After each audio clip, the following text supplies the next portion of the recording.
Hey, what's up? Back in Christchurch. It's been a long trip. I have a lot of mixed emotions about the trip.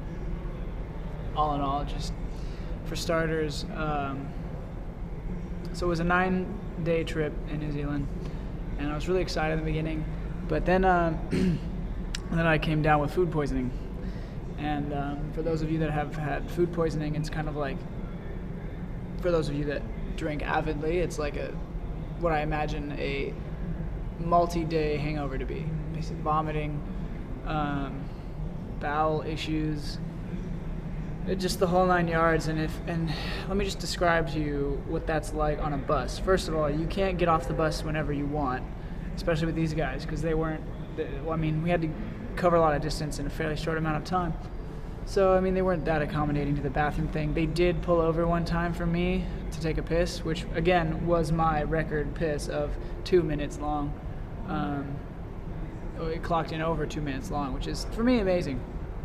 And that was the start of my food poisoning. Basically, when I pushed myself and I ran up that one hill that you guys saw in that other video blog, it got me really weak, and I think it must have lowered my immune system or something. I don't know. Lymph things went down, white blood cell, I don't know. The point is, I got sick, and it was horrible. And I got to a point in the trip where it was just kind of get through New Zealand. And for those of you that don't know, if you look at New Zealand as an obstacle, it sucks. But if you look at it as a beautiful place, it's much, much, much better. So I have a lot of mixed emotions about whether or not I had a good trip or not. Started out really rocky, man. I held in my everything, all of my fluids, for the whole glacier hike, which I think you guys might see a little bit of. I held that in the whole time. So that was like a 2-3 hour period in the beginning of the sickness, which made it extremely difficult. But the biggest problem is probably in the beginning, the social problem. In the beginning, I come in, hey, what's up? I'm outgoing, talkative, starting conversations. How are you? What's up? Da da da. What do you think of this? Da da da. What do you think of that? And I was really social and fun and stuff. And then basically, it all went to crap when I got sick.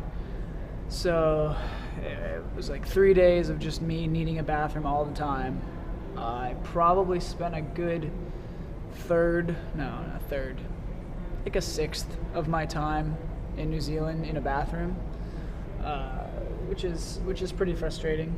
But those days where I did get on my own, I needed those. I definitely needed those days where I could just walk up and hike on my own, just away from all the other Americans, and just go and look at these beautiful views and this gorgeous backdrop that only exists in movies, but it doesn't, because I was here and it was real and it's magical. The problem though with getting sick was in that second day, I got sick. I didn't talk to anyone because I was maintaining my bowels, basically maintaining my fluids. It was all about me maintaining what that is, and basically just to get by on the bus. Honestly, I challenged myself. I definitely learned a lot about myself on this trip, that I could get through anything so far. Anyway, that's horrible. I've never been that sick in my life. I had the worst headache I'd ever had in my life coming down and off the plane. I had that compression thing. Usually it's just in your ear. This went down my neck and into my jaw and into my teeth, and then across my cranium. Across my temple. It was horrible. So the first 3-4 days were absolute shit. They were just terrible. And then I get sick, and then nobody wants to talk to you. That's the problem. Especially, I don't know if it's just Americans, but I'm pretty sure most humans try to avoid things they think are gross. For example, being sick. So I was just kind of out of the question. They're kind of oh, they kind of look at me, and they kind of I shouldn't talk to him. He's probably feeling bad. a couple people asked me how I was doing, which I appreciate. And I'm not someone to expect everyone to like, oh, how are you? Da da da da. But it got really annoying after when I was done being sick, and when I started to feel better and I started to feel like a new person, they didn't respond to me any differently. I was still that sick guy to them, which was really shitty because basically it led to the last night here. It led to me going out basically alone. Like nobody like tells me like, oh, where we're going. No one's just not hooked in with anyone, which sucks because it definitely highlights how this trip was kind of lonely. I'll be honest with you. Not only was I sick, but like I didn't have any friend groups to even really talk to, and like very few people would ask me how I was going. And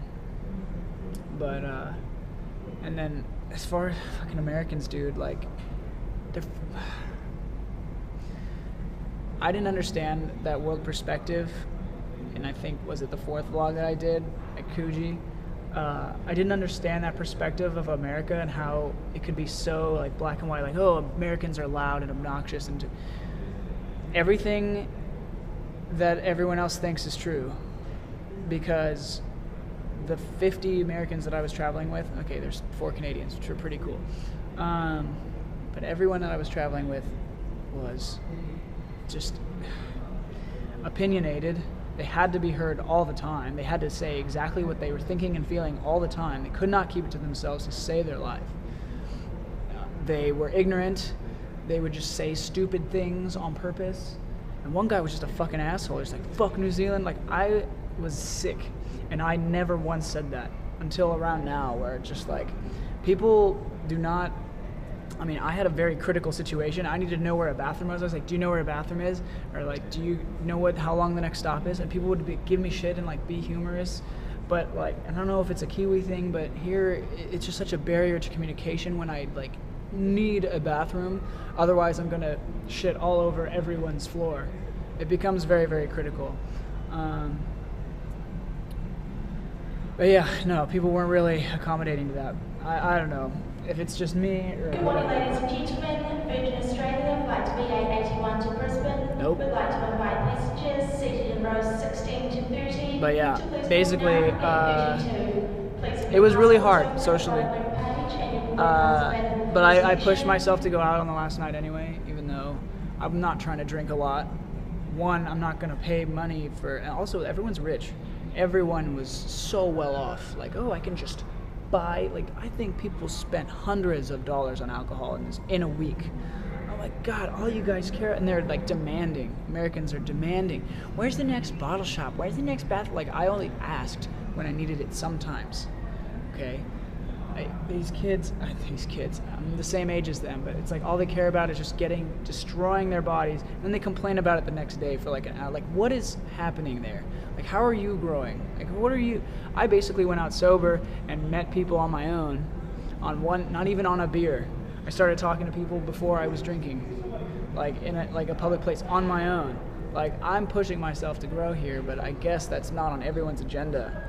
I guess everyone's kind of just, oh, let's get with my friends, feel safe, and then let's get with my friends and feel safe.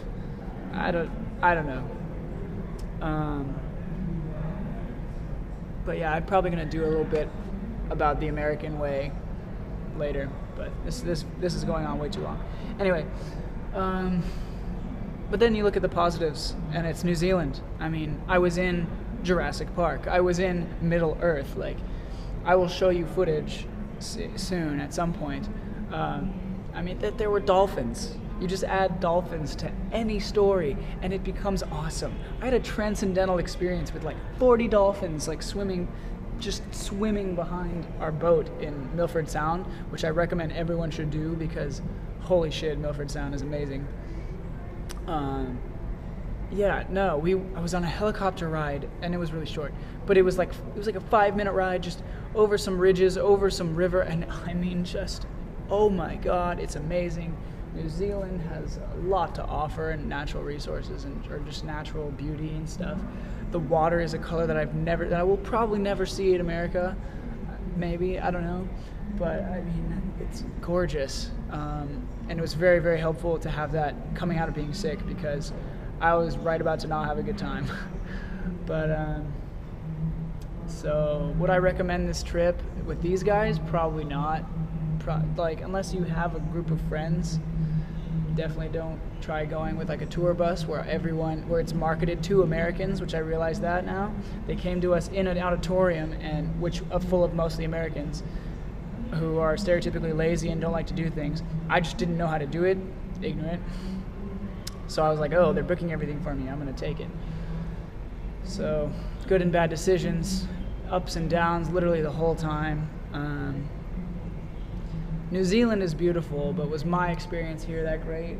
No, not incredible, just because of the circumstances. But I don't know, maybe when I'm like 30 years old and 40 years old and like rich,